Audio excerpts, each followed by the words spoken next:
स्वागत है। मैं हूं आपके साथ सनी मलिक। इस वक्त हमारे साथ हरियाणा के बीजेपी के किसान मोर्चा के प्रदेश अध्यक्ष सुखविंदर मांडी जी मौजूद हैं। पूर्व में विधायक रहे हैं बाडड़ा से। सर, सबसे पहले पंजाब केसरी के इस लाइव फेसबुक पेज पर आप लाइव स्ट्रीम में आपका स्वागत। जी, मैं सभी दर्शकों को और आपको और सब साथियों को ये जो अमृत महोत्सव है 75वां स्वतंत्रता दिवस हम मना रहे हैं, इसकी भी शुभकामनाएं देता हूँ। सर, अभी हर घर तिरंगा कार्यक्रम है वो कल तक जारी रहेगा। भारतीय जनता पार्टी है वो घर घर जा रही है, उसको लेकर कार्यकर्ताओं की ड्यूटी भी है वो भी लगाई जा रही है। प्रदेश अध्यक्ष की बात करें, ओम प्रकाश धनखड़ की बात करें, फिर केंद्र सरकार की बात करें, लगातार कार्यकर्ता हैं वो जनता के बीच में है। लेकिन कांग्रेस इस हर घर कार्यक्रम को भी एक तरह से कह रही है कि रोजगार नहीं दे रहे हैं, रोजगार पहले तिरंगा बाद में, इस तरह के जो बयान है कि नेताओं के सामने आए। मंडलेश्वर हैं उत्तर प्रदेश से, उनका भी इस तरह का बयान सामने आया। क्या कहना चाहोगे? क्योंकि एक रोजगार की सबसे बड़ी समस्या है वो आज के दिन हरियाणा के युवाओं के सामने बनकर आ रही है। क्योंकि आंकड़े हैं वो, विपक्ष ये कह रहा है कि नंबर 1 है वो हरियाणा है, वो बेरोजगारी में हो चुका है। देखिए, कांग्रेस पार्टी कभी तिरंगा लेकर चलती थी। तिरंगा हमारे देश की आन बान शान है और तिरंगे को लेकर ही एक राष्ट्रीयता की भावना के साथ कांग्रेस के जो आज़ादी के बाद से जो एक लंबा संघर्ष उनका रहा, सत्ता में उनकी भागीदारी रही। और जब से तिरंगा छोड़ा है, जब से वो धरती पर नहीं, वो पाताल लोक में चली गई है। और इन्हीं सब कारणों से शायद आज देश का नागरिक भारतीय जनता पार्टी के साथ जुड़ा है। भारतीय जनता पार्टी ने हर घर तिरंगा मुहिम के तहत ये प्रयास किया कि हम हर परिवार तक तिरंगे के जो मान सम्मान की जो बात है, इस तिरंगे को लेकर हमारे अनेकों ऐसे वीर रहे हैं जिन्होंने बलिदान इस देश के लिए देने का काम किया है। और निश्चित तौर पे हमारे प्रदेश अध्यक्ष ओम प्रकाश धनखड़ जी तो ये कहते भी हैं कि ये तिरंगा शहीदों की जो उनकी सांसें जो थी उनसे ये फहरता है। तो निश्चित तौर पे आज देश का नागरिक सिर्फ भाजपा के कार्यकर्ता की बात नहीं करता मैं, आज देश का नागरिक, आप अगर रोड के ऊपर निकलेंगे तो कोई ट्रक ऐसा नहीं मिलेगा जिसमें तिरंगा ना हो। तो सभी भाजपा के तो नहीं है। आज कोई ऐसा चौक चौराहे नहीं मिलेगा, ऐसे मकान नहीं मिलेंगे जिन पे तिरंगा ना हो, ऐसी मार्केट नहीं मिलेगी तिरंगा ना हो। आज देश के लोग जो 75वां साल है, ये आज़ादी के अमृत महोत्सव को स्वयं मनाना चाहते हैं और वो इसमें दिल खोलकर इसमें भागीदारी अपनी कर रहे हैं। क्योंकि ऐसा कोई गांव नहीं है जिसकी माटी से शहादत की खुशबू ना आती हो, कोई गांव नहीं है। लेकिन अनेकों वीरों को इस आज़ादी के 75 साल में जो पूर्ववर्ती सरकारें रही, उन्होंने इतिहास के पन्नों में हमारे ऐसे असंख्य वीरों को जिनकी कुर्बानियाँ बहुत महत्व रखती है इस देश की आज़ादी में, उनको भुलाने का काम किया, उनको पन्नों में दबाने का काम किया। आज हर नागरिक उन सबको सच्ची भावांजलि देने का काम इस अमृत महोत्सव के माध्यम से कर रहा है। मणि साहब, जिस तरह से हरियाणा के विधायकों को धमकी मिली, हरियाणा के विधायक जिसमें सत्ताधारी पार्टी के विधायक थे, कांग्रेस के विधायक थे, उसके बाद एक तरह का आपराधिक मामलों में, एक फिरौती मामले में, जान से मारने की धमकी मामले एकदम इजाफा हुआ। लेकिन हरियाणा के कई विधायक उनको भी अब भी धमकी मिल रही है, लेकिन संतुष्ट नहीं है वो पुलिस की कार्रवाई से। आप बीजेपी के विधायक रहे हो बाडड़ा से, अब किसान मोर्चा के अध्यक्ष भी हो। विपक्ष लगातार आपराधिक मामलों को लेकर भी सरकार पर निशाना साधता है। इसमें बात पक्ष विपक्ष की नहीं है, बात किसी विधायक को धमकी की नहीं है। मैं ये मानता हूँ व्यक्तिगत तौर पे भी कि सुरक्षा का मुद्दा सबसे अहम है और वो एक आम नागरिक, साधारण जो नागरिक है उसकी सुरक्षा भी उतनी अहम है जितनी जो चुनाव प्रतिनिधि है उसकी भी है। इसमें सरकार ने अपनी तरफ से कुछ लोगों को गिरफ्तार भी किया है और निश्चित तौर पे मैं आपके माध्यम से भी ये कहना चाहूँगा कि इसमें और सख्ताई की आवश्यकता प्रदेश भर में है। अभी किस तरह के कदम है वो सरकार उठा रही है? क्योंकि आपराधिक मामलों में लगातार इजाफा है वो हो रहा है। जो एनसीआरबी के जो आंकड़े हैं वो ये कह रहे हैं कि उत्तर प्रदेश से भी ज़्यादा क्राइम है वो हरियाणा की धरती पर अब हो रहा है। देखिए, आंकड़ों पे नहीं जाना चाहूँगा मैं, अब कहाँ से कौन आंकड़े उठाता है इस बारे में बहुत इश्यूज़ कई बार पहले भी हुए हैं, राष्ट्रीय स्तर पे भी बहुत हुए हैं, अलग अलग प्रदेशों में भी हुए हैं, तो उस पर नहीं जाता। परंतु सुरक्षा के मामले में कुछ पिछले अगर दिनों की घटनाएं आप देखें तो वास्तविक तौर पे उसमें थोड़ा प्रयास और करने की आवश्यकता है। हमने पिछले इन 8 वर्षों के दौरान, चाहे अगर महिला सुरक्षा की बात आती है तो हमने वुमेन आपके पीएस खोलने का, पुलिस स्टेशन खोलने का काम किया। हमने महिलाओं की सुरक्षा को ध्यान में रखते हुए जो हमारे उपमंडल स्तर के ऊपर हमारी जो चौकियां हैं उसमें भी अलग से नियुक्ति देने का काम किया। हमने महिला पुलिस को और बढ़ाने का काम किया। इसी प्रकार से हमने एसपीओ लगाने का काम किया। तो प्रयास हर तरह से हैं, और अगर कोई इस तरह की गतिविधियों में लिप्त कोई व्यक्ति पाया जाता है तो उसके खिलाफ हमारी पुलिस सक्षम है और कानूनन कड़ी कार्रवाई की जाती है। परंतु ये वाकई में चिंतनीय विषय है, और इस बारे में मैं पूरी तरह से ये कहता हूँ कि इसमें और ज़्यादा अधिक प्रयास करने की आवश्यकता है। महंगाई के मुद्दे के लेकर या फिर ईडी जिस तरह से सोनिया गांधी और गांधी से लगातार पूछताछ करी है नेशनल हार्लेट केस को लेकर, सड़कों पर है कांग्रेस, कह रही है बीजेपी द्वेष की भावना से ईडी और सीबीआई इनकम टैक्स को हमारे पीछे लगा रही है। देखिए, अब ये बड़ा मामला है, सारा देश इसमें देख रहा है। क्या आवश्यकता है कि कांग्रेस कार्यकर्ताओं को रोज़ाना दिल्ली बुलाया जाता है, चाहे वो कोई केरल का हो, आसाम का हो, कहीं बंगाल का हो, कहीं गुजरात का हो, सबको बुला के सोनिया गांधी जी के दरबार में नतमस्तक किया जाता है, फिर रोड के ऊपर उनको खड़ा किया जाता है। तो ये देश तमाशा देख रहा है। आज अगर उन्होंने कोई गलत नहीं किया तो सीधे तौर पे उनको उस कार्रवाई में शामिल होना चाहिए, और निश्चित तौर पे भरोसा उनको रखना चाहिए। आज जो लोग ईडी के ऊपर उंगली उठाते हैं, सीबीआई के ऊपर उंगली उठाते हैं, कोर्टों के ऊपर उंगली उठाते हैं, उनको अपने गिरेबान में झांकना चाहिए। जब उनकी सत्ता थी तो क्या वो भी इसी प्रकार से कार्य करते थे? हमने निश्चित तौर पे बिना द्वेष भावना के कार्य किया है। अगर कुछ गलत नहीं किया तो वो इस देश के वो भी सम्मानित नागरिक हैं, तो उनको भी बाइज्जत इस मामले से बरी किया जाएगा। परंतु अगर कुछ किया है तो फिर उनके लिए जो सज़ा आम लोग को मिलनी चाहिए वो उनको भी मिलनी चाहिए। अभी महंगाई के मुद्दे को लेकर विपक्ष वो लगातार सरकार पर हमलावर हो रहा है कि दूध पर जीएसटी लगा दिया, आटे पर जीएसटी लगा दिया, इसको वापस लिया जाए। एक विधायक हैं, उन्होंने कहा कि भारतीय जनता पार्टी ने अर्थी पर भी जीएसटी लगा दिया। किस तरह से देख रहे हो, क्योंकि महंगाई है वो एक मुद्दे को लेकर लगातार आगे बढ़ रही है कांग्रेस अब? देखिए, बहुत सारी चीज़ें ऐसी हैं जिनका हमने 2014 से लेकर अब 2022 तक रेट स्टेबल रखने का काम किया है, परंतु कई चीज़ों के अंदर सरकार के तौर पे भी हाथ खड़े हो जाते हैं, और उसके अंदर हम अपना प्रयास करते हुए भी उन चीज़ों के ऊपर जो रोकथाम होनी चाहिए वो नहीं कर पाते। परंतु बहुत सारे ऐसे तरीके हैं जो केंद्र की सरकार आज अपनाने का काम कर रही है। जो स्टॉक करने का काम करते हैं उन लोगों के खिलाफ कड़ी कार्रवाई की जाए। जो लोग सस्ता लेकर और उसमें कुछ मिलावट करके उसको बेचने का काम करते हैं, ऐसे लोगों के ऊपर कड़ी कार्रवाई की जाए। तो बहुत सारे इस प्रकार के प्रयास हैं, और निश्चित तौर के ऊपर केंद्र की सरकार आज जो देश के अंदर है वो संवेदनशील सरकार है।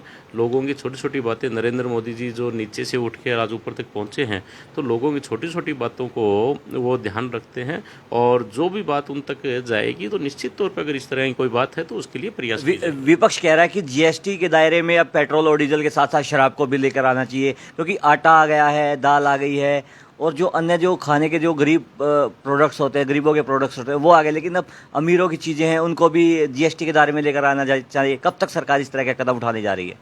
देखिए, आपने 2-3 सवाल इस प्रकार के किए हैं। विपक्ष ये कर रहा है, विपक्ष, मुझे कहीं विपक्ष दिखाई नहीं देता, ना हरियाणा में ना देश भर में।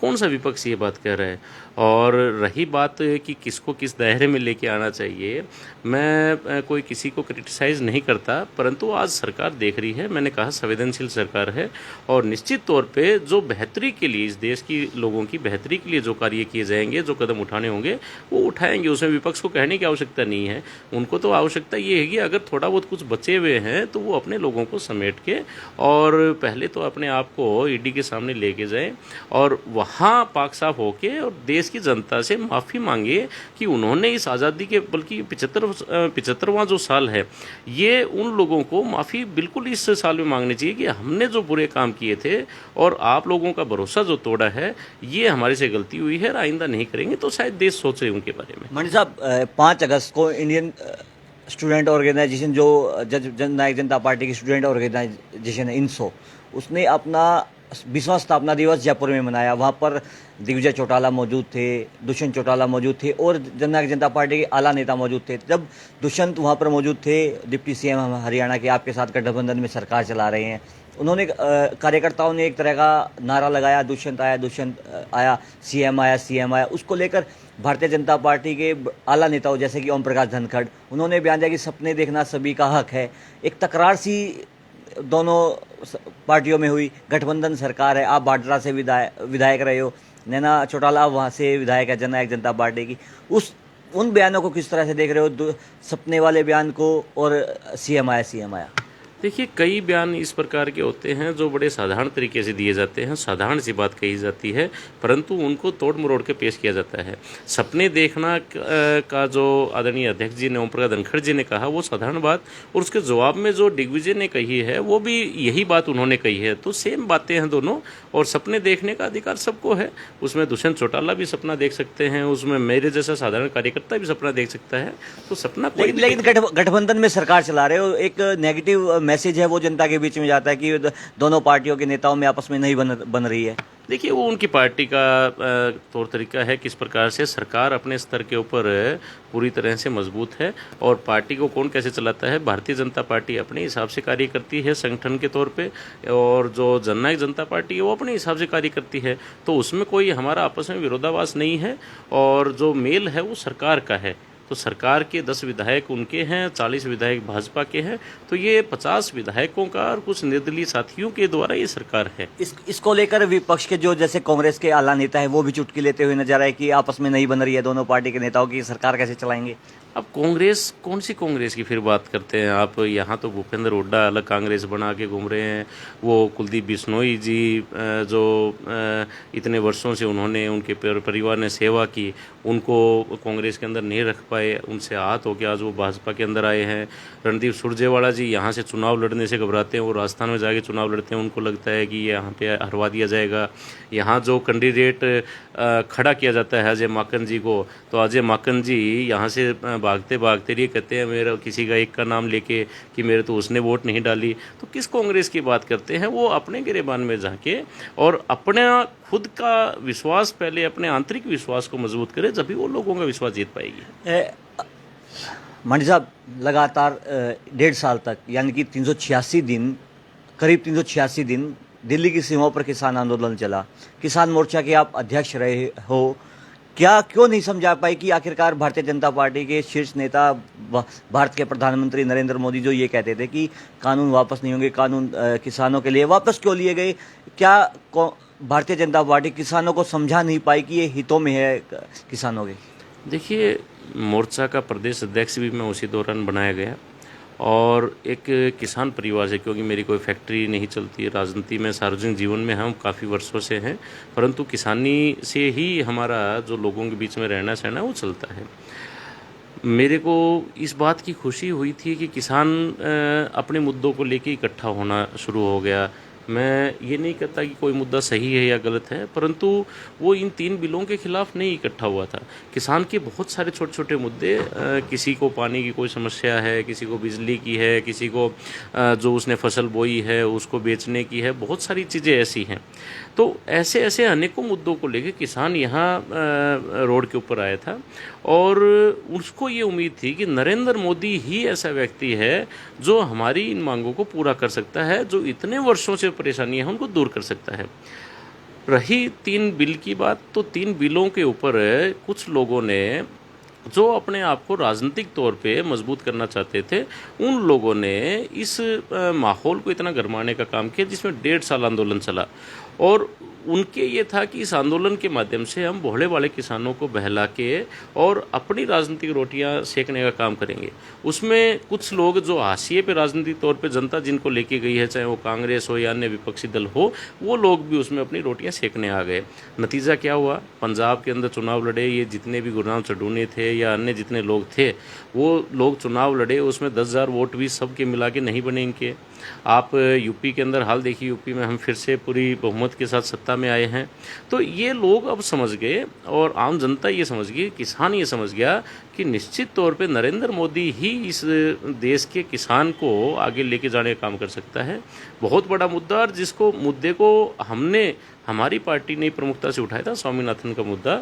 इस मुद्दे के ऊपर भी अगर काम किया है तो वो नरेंद्र मोदी की सरकार ने किया है कि 201 सिफारिशों में से हमने 200 को पूरा करने का काम किया है।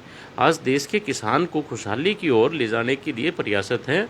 मैं मानता हूं कि आज भी बहुत आवश्यकता है कि देश के किसान के लिए और बहुत कुछ किया जाए, परंतु इतने बड़े देश में 135 करोड़ के देश में हमारी जिस प्रकार की अर्थव्यवस्था है, आर्थिक स्थिति जो हमारे देश की है, अन्य देशों के मुकाबले वो उतनी अच्छी नहीं है। परंतु उसके बावजूद भी देश के किसान के लिए लगातार योजनाएं बनाने का काम पिछले 8 वर्षों में अगर देखेंगे तो पिछले आप 67-68 वर्षों से तुलना करेंगे तो उनसे बेहतर हमने किया है। मंडी साहब, लगातार आपका परिवार है, राजनीतिक परिवार है, 1952 में आपके दादाजी मंत्री रहे हैं। क्या जो 3 कानून सरकार लेकर आई थी, केंद्र सरकार लेकर आई थी, उसके बाद एक बड़ा उलटफेर है वो पंजाब में देखने को मिला। भारतीय जनता पार्टी और अकाली दल, कांग्रेस, एक सुपड़ा साफ है अरविंद केजरीवाल ने कर दिया। अरविंद केजरीवाल को अरविंद केजरीवाल की आम आदमी पार्टी को भारतीय जनता पार्टी कितना अपने टक्कर का पार्टी मान रही है? क्योंकि हरियाणा में लगातार अरविंद केजरीवाल आम आदमी पार्टी के शीर्ष नेता हैं, वो आ रहे हैं और कार्यकर्ताओं को और मिलवा रहे हैं। बड़े बड़े नेता हैं, वो जाने की फिराक में है। उसको लेकर किस तरह की कोई रणनीति है वो भारतीय जनता पार्टी अब बना रही है? क्या आम आदमी पार्टी का ग्राफ है वो कम किया जाए हरियाणा में? देखिए, आज की परिस्थिति अगर देखें तो आम आदमी पार्टी और भाजपा का कहीं कोई मुकाबला नहीं है, परंतु एक वैक्यूम जो विपक्ष का है इस देश के अंदर, पूरे देश में मैं कहता हूँ, तो एक वैक्यूम जो है उसको फिल करने की आवश्यकता है। एक मजबूत विपक्ष की भी आवश्यकता होती है। लेकिन आज अगर बहुत जल्दबाजी हो जाए कि हम उसमें आम आदमी पार्टी को देखते हैं या किसी और अन्य दल को देखते हैं, अभी तो ये दिल्ली का या उसके बाद में पंजाब के चुनाव की बात करें, लेकिन आप साथ साथ उत्तराखंड और यूपी के चुनाव की बात कीजिए, जहाँ उनके आम आदमी पार्टी के सब कैंडिडेटों जवान जब्त हुई, जिसमें पूरा जोर उन्होंने लगा रखा था। तो पंजाब का चुनाव जीतना एक अलग मुद्दे के ऊपर चुनाव था। वहाँ कांग्रेस पूरी तरह साफ हो गई, वहाँ अकाली साफ हो गए। तो मेरा ये मानना है भारतीय जनता पार्टी भी साफ हो गई मंडी साहब। भाजपा का कभी भी पूरे क्षेत्र के अंदर कभी वर्चस्व नहीं रहा, क्योंकि हम अकाली के साथ मिलकर चुनाव लड़ते थे। और इस बार का जो चुनाव था वो पूरी एक मुहिम इस प्रकार की थी जिसमें सिख समुदाय के सभी लोग यहाँ दिल्ली के ऊपर आके और वो बैठे थे। तो एक बड़ा मुद्दा था। लेकिन 2000 ये अभी चुनाव हुआ है, तो इसके जो 4-5 साल के बाद जब चुनाव होगा उस दिन फैसला होगा कि वहाँ भारतीय जनता पार्टी कितनी मजबूत है या कितनी कमज़ोर हुई है। तो ये आम आदमी पार्टी को आज के दिन ज़्यादा कोई इतना महत्व देना या इस प्रकार से कि वो एक विकल्प के तौर पे है, ये हरियाणा प्रदेश के अंदर आज कहीं दिखाई अभी तक नहीं देता है। लेकिन वो लोग प्रयास अपना कर रहे हैं, वो सबका अपना काम है। बिहार की राजनीति में एक बड़ा उलटफेर है वो हुआ है, भारतीय जनता पार्टी को एक सेटबैक है वो लगा। नीतीश कुमार अब तेजस्वी यादव के साथ मिलकर सरकार बना चुके हैं, उसको कहाँ देख रहे हो? क्योंकि एक थर्ड फ्रंट जो कि ओम प्रकाश चौटाला बात कर रहे हैं कि जैसे जेल से आए तो उन्होंने बयान देने शुरू किए कि थर्ड फ्रंट की अब जरूरत है और मुलाकात करना शुरू करेंगे बड़े शीर्ष नेताओं से, जैसे कि लालू यादव से, नीतीश कुमार से। उसको कहाँ देख रही है भारतीय जनता पार्टी? देखिए, ओम प्रकाश चौटाला जी बहुत सीनियर लेता है, मैं उनके बारे में तो नहीं कहूँगा, परंतु नीतीश कुमार जी का जहाँ तक सवाल है तो नीतीश कुमार जी तो बिन पेंदेंगे लोटे की तरह हैं। भाजपा की ज़्यादा सीटें थी और उसके बावजूद नीतीश जी को उनका समर्थन करते हुए और उनको मुख्यमंत्री बनाने का काम किया। नीतीश जी लालू प्रसाद यादव के राज को जंगल राज कहा करते थे और आज उस जंगल राज को अपनी बाहों में समेटने का उन्होंने काम किया है। तो ये वहाँ प्रदेश की जनता जब 2 साल के बाद चुनाव बिहार का होगा और उस वक्त उनको देखने का काम करेगी। आज बिहार प्रदेश के बारे में कोई जल्दबाजी में कोई बात कहना भी गलत होगा, परंतु मैं अभी 1 हफ्ता बिहार में हम जाके आए थे, हमारे राष्ट्रीय मोर्चे की हमारी जॉइंट बैठक थी। तो उस बैठक के दौरान हमने वहाँ सरायरंजन, समस्तीपुर ये ज़िले हमने देखे हैं। उस विधानसभा में हम गए तो वहाँ के आम लोग नीतीश की कार्यप्रणाली से संतुष्ट नहीं थे और उनसे पूरी तरह खुश नहीं थे। आज अपराध लगातार वहाँ बढ़ रहा है, वहाँ लूट खसोट बढ़ रही है, वहाँ जो घूसखोरी है वो बहुत ज़्यादा बढ़ रही है। तो ये एक नीतीश से आम जनता खुश नहीं थी और जो फैसला आया है भविष्य के अंदर इसका पता लगेगा क्या बेहतर है क्या नहीं, परंतु जो हो अच्छा हो, मैं तो ये कहता हूँ। तो मंडी साहब, आपका ये कहना कि भारतीय जनता पार्टी के साथ जब सरकार में थे नीतीश कुमार तब वहाँ पर लूट खसोट है वो नहीं बढ़ रही थी, आम आदमी तब खुश था, इसको लेकर भी विपक्ष और लगातार इस तरह के मुद्दे उठा रहे कि जब भारतीय जनता पार्टी में कोई नेता होता है तो वो शुद्ध होता है, उस पर कोई करप्शन के कोई मुकदमे नहीं होते हैं, लेकिन जैसे ही भारतीय जनता पार्टी को छोड़ के जाता है सीबीआई, ईडी या फिर वो अशुद्ध हो जाता है। इस तरह के बयान है। सोनीपत ही पहुंचे थे, आपके मंत्री हैं डॉक्टर कमल गुप्ता, उन्होंने कहा था कि कुलदीप बिश्नोई पार्टी में आ गए हैं, वो शुद्ध हो जाएंगे, गंगा बहती है भारतीय जनता पार्टी में। क्या इस तरह का भी कोई इसको लेकर भी चुटकी है वो विपक्ष लेता हुआ नजर आ रहा है आप पर? देखिए, बात इसमें पक्ष विपक्ष की नहीं है। अपने व्यक्ति को कौन बिसराता है? तो जो अपनापन तो यही होता है कि हम अपने व्यक्ति को अपने साथ मिला के, हमारी जो एक विचारधारा है उसके साथ मिला के, और उसी तरीके से अपने आप को और उनको भी अपने अनुसार ढालने का काम करें। निश्चित तौर पे मैं तो नीतीश जी की जो स्टेटमेंट है उसी को कोट कर रहा हूँ कि नीतीश जी लालू जी को जो इनकी सत्ता जब होती थी उनको जंगल राज कहते थे, आज उन्होंने जंगल राज को अपनी बाहों में समेटने का काम किया है। वो अच्छे हैं बुरे हैं ये वहाँ की जनता तय करेगी, परंतु सीधी सी बात है, हमारे साथ थे तो हमारी विचारधारा के अनुसार चले, क्योंकि भाजपा की विचारधारा इस देश में राष्ट्रीयता राष्ट्रवाद के साथ है, इस देश के नागरिक को आगे बढ़ाने के साथ है, इस देश को ताकत देने के साथ है और करप्शन फ्री इस देश के अंदर है। तो निश्चित तौर के ऊपर आज जिस प्रकार की जो परिस्थितियां हैं उसके अनुसार वो वहाँ की जनता तय करेगी। अभी कुलदीप बिश्नोई भारतीय जनता पार्टी में आ गए हैं, विपक्ष कह रहा है कि कांग्रेस कह रही है, विपक्ष नहीं कांग्रेस कह रही है कि सीबीआई अपने काले धन को छिपाने के लिए भारतीय जनता पार्टी में चले गए, अब सीबीआई और ईडी की रेड नहीं होगी। उन बयानों को किस तरह से देख पा रहे हो आप? तो फिर तो कांग्रेस को ये भी कहना चाहिए कि उनके जो राहुल गांधी जी, सोनिया गांधी जी ईडी के दफ्तर में चक्कर लगा रहे हैं तो उनको भी भाजपा में भेज देना चाहिए। अगर ईडी इसी प्रकार छोड़ देती है तो वो भी भाजपा के दफ्तर में आ जाए। देखिए, ये उनके पास थे तो कुलदीप अच्छे थे, उनसे अलग हो गए तो कुलदीप बुरे हो गए। तो ये चीज़ें तर्कसंगत नहीं है, उनको खुद में झांकना चाहिए। मैं तो फिर ये कहता हूँ और उसी अनुसार चीज़ों को आगे बढ़ाएं। आज देश उनकी इन बातों से क्षुब्ध होकर उनसे अलग हुआ है और देश के अंदर अगर उनको वापस से लोगों का विश्वास जीतना है तो इन सब चीज़ों में उनको अपना विचार करके साथ जोड़ना। मेरा आखिरी सवाल आपसे मंडी साहब, आपका ज़्यादा टाइम नहीं लेंगे, ज़्यादा टाइम ले लिया हमने। कुलदीप बिश्नोई आदमपुर से कितने प्रबल दावेदार हैं उपचुनाव में भारतीय जनता पार्टी के प्रत्याशी होने में? देखिए, बेशक से वो कांग्रेस में रहे हों, आज भाजपा में आए हैं, वो जब अगर हमारे साथ नहीं भी होते तो भी मैं स्पष्ट तौर पे ये कहता है कि चौधरी भजनलाल जी ने आदमपुर के लोगों के बीच में रहकर उन लोगों के साथ अपने आप को खड़ा करने का काम किया था और आज भी आदमपुर के लोग चौधरी भजनलाल जी के परिवार को एक अलग स्थान देते हैं। तो उनकी अहमियत है, ये नहीं कि हमारी पार्टी के साथ आगे तो वो मजबूत हुए हैं, पहले नहीं थे। वो पूरा परिवार उनका मजबूत है और वो किसी भी अन्य दल के लिए वो बहुत बड़ी चुनौती वहाँ हमेशा से पेश करते आए। तो प्रबल दावेदार वो हो सकते हैं वहाँ से, क्योंकि सोनाली फोगाट है, वो कह रही कि मैं ही चुनाव लड़ूंगी।